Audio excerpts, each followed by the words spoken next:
तो कैसे हो भाई लोग। आज के और एक नए वीडियो के अंदर आप सबका स्वागत है। तो फिर बिना किसी देरी किए वीडियो को स्टार्ट करते हैं।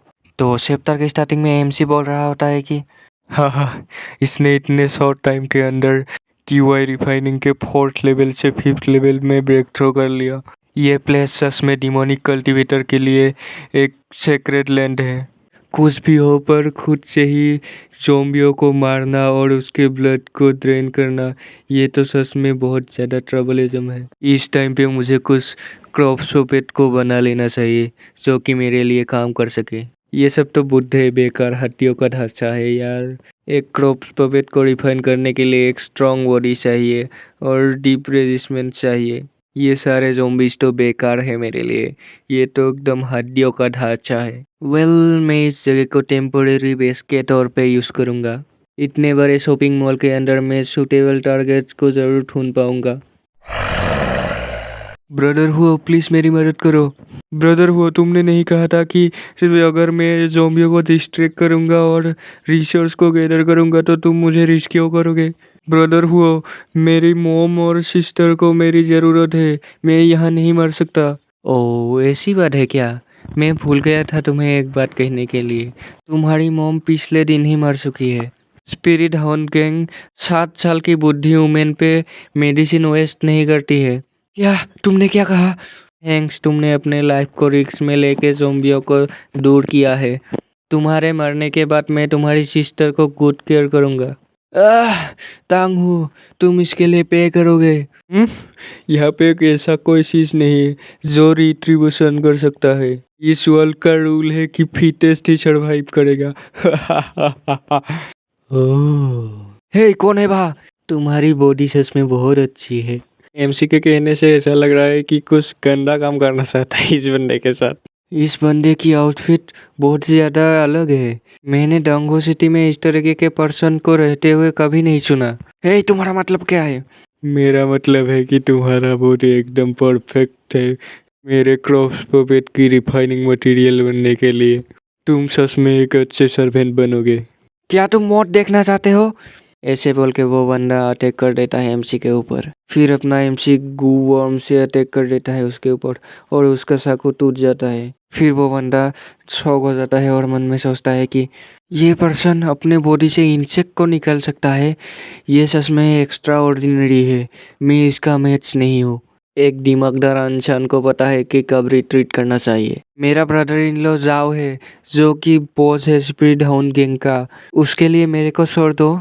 इवन कि तुम ये सप्लाई वाला बैग भी रख सकते हो। Spirit hound gang? मैंने तो ये नाम कभी नहीं सुना। तुम्हें नहीं पता?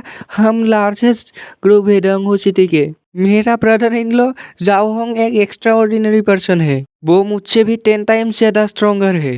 अगर वो सिर्फ तुमसे 10 टाइम्स ही ज़्यादा ताकतवर है तो मुझे डरने की कोई ज़रूरत नहीं है। फिर अपना एमसी उस बंदे को पकड़ लेता है। फिर वो बंदा आ चिल्लाता है। फिर अपना एमसी उस बंदे को इस भट्टी के पास ले आता है। फिर अपना एमसी कहता है कि मेरे सीक्रेट टेक्निक को एक बार यूज़ कर लेने दो, तुम एक सॉलिड क्रॉप सोल्जर बन जाओगे।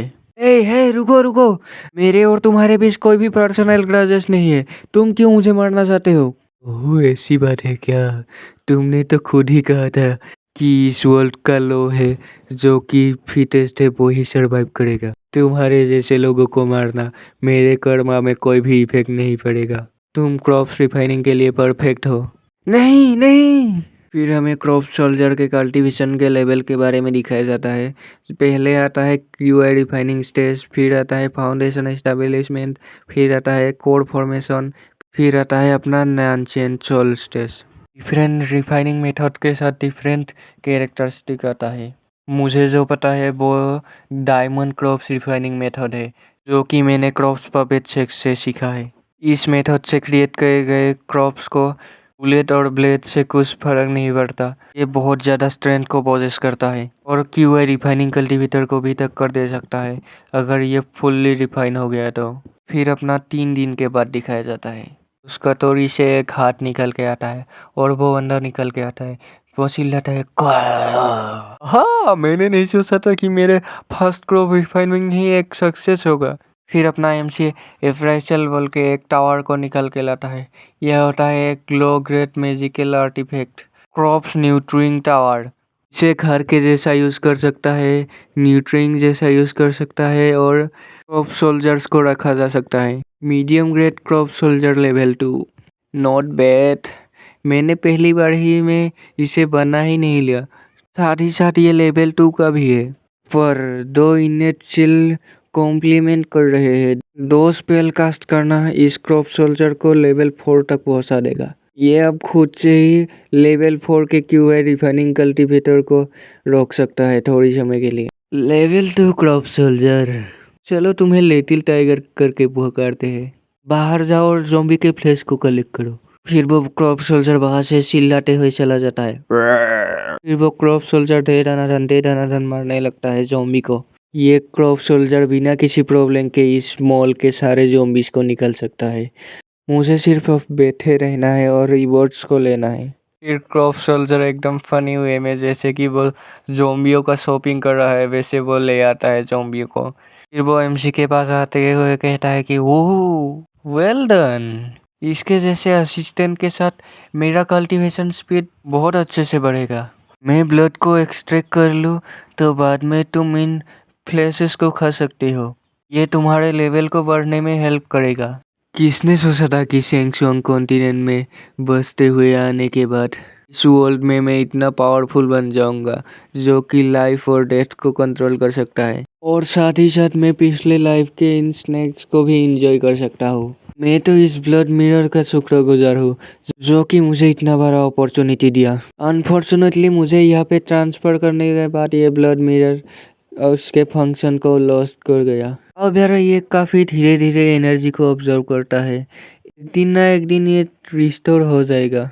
अगर मैं सेंगशोंग कॉन्टिनेंट में फिर से चला गया तो वहाँ के राइटर्स कल्टीवेटर मुझे हंट करने के लिए मेरे पीछे पड़ जाएंगे। ये अच्छा होगा कि मैं यहाँ पे ही रह के डिमोनिक आर्ट्स की कल्टीवेशन करूँ इस ब्लड मिरर के जैसा, जब तक कि सही समय नहीं आ जाता। फिर अपना एमसी उन ज़ॉम्बीज को ऊपर लटका देता है। फिर अपना सीन चेंज हो जाता है और डोंगो सिटी के होटाई होटल को दिखाया जाता है। वहाँ पे एक बंदा काँप रहा होता है और एक दूसरा बंदा कहता है कि तुमने मुझे प्रॉमिस किया था, तुम ढूंढ लोगे कि टांग हो के साथ क्या हुआ है आधे महीने के अंदर। फिर वो दूसरा बंदा, बॉस बॉस, ऑलरेडी 1 महीना हो चुका है। ये होता है स्पीड हॉन गैंग का लीडर जाओ होंग।